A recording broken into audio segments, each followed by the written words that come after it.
કાળિયાબીડ વિસ્તારમાં હોસ્ટેલમાં મારામારીની ઘટના બની. સીસીટીવી ફૂટેજ થયા વાયરલ.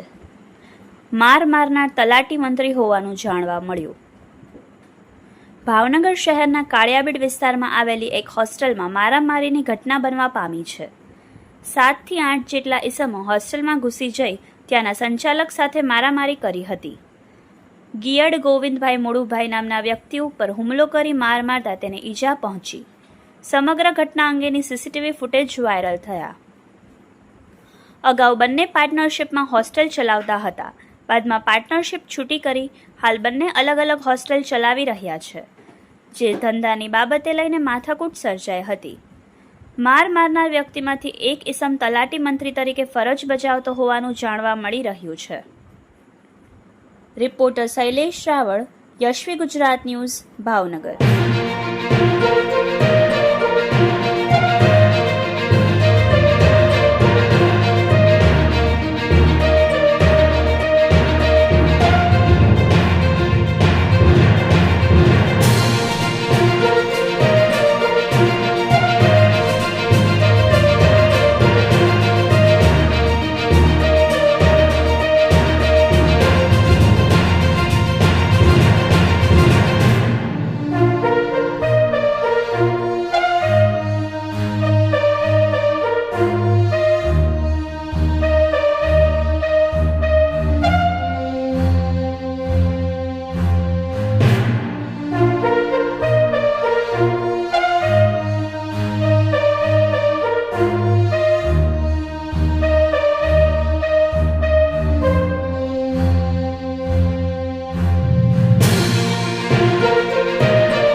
મારું નામ ગિયડ પ્રતાપ મુળુભાઈ.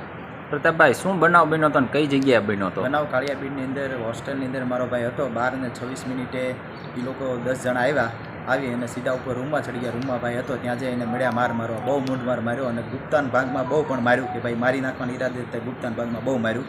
પછી હું આડો આવ્યો ફટાફટ અને મને આડો આવી અને બધાને એને બચાવ્યો ટૂંકમાં. તો અમને બે ભાઈને કીધું કે તમે કલાકમાં ભાવનગર છોડી દેજો, નકર તમને જાનથી મારી નાખવામાં આવશે. મારવાનું કારણ શું? મારવાનું કારણ અમારે એકાબીજી ધંધા હરીફાઈ કે કાળીબેન અમારી હોસ્ટેલ હાલે છે, એની પણ હોસ્ટેલ. એ પોતે હોસ્ટેલનો સંચાલક છે, સ્કૂલનો સંચાલક છે અને એક તલાટી ક્રમ મંત્રી પણ છે. અને તેને ટૂંકમાં અમે પહેલાં પાર્ટનરશીપમાં હતા. મેં મારી અલગ હોસ્ટેલ કરી એટલે એને ગમતું ન હોય અને એના ઈરાદાપૂર્વક એને મારવામાં આવ્યું. આ તલાટી છે એ કઈ જગ્યાએ નોકરી બજાવે છે અને શું અગાઉ કાંઈ ગુનાહિત પ્રવૃત્તિ ધરાવે છે? ઘણા બધા ગુનાહિત પ્રવૃત્તિ ધરાવે છે. પોતે તલાટી ગામ મંત્રી. અત્યારે હાલમાં થોડાક સમય પહેલાં તે મોવા બદલી થઈ છે.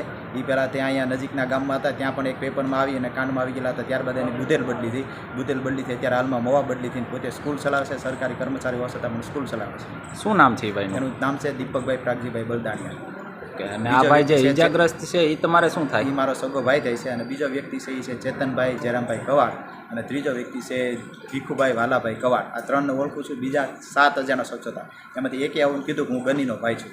બાકી બીજાને ઓળખતો નથી. એ લોકો કાંઈ હથિયાર લઈને આવ્યા એવું કાંઈ હતું? હથિયાર તો એની સાથે બહાર ગાડીમાં હતા, અંદર સરી હોય એવું લાગ્યું ટૂંકમાં. પણ પહેલાં તો હું આવી ગયો એટલે મારવા મળ્યા, મૂળ માર્યો ટૂંકમાં. ગુપ્તાન ભાગને મારી એટલે ટૂંકમાં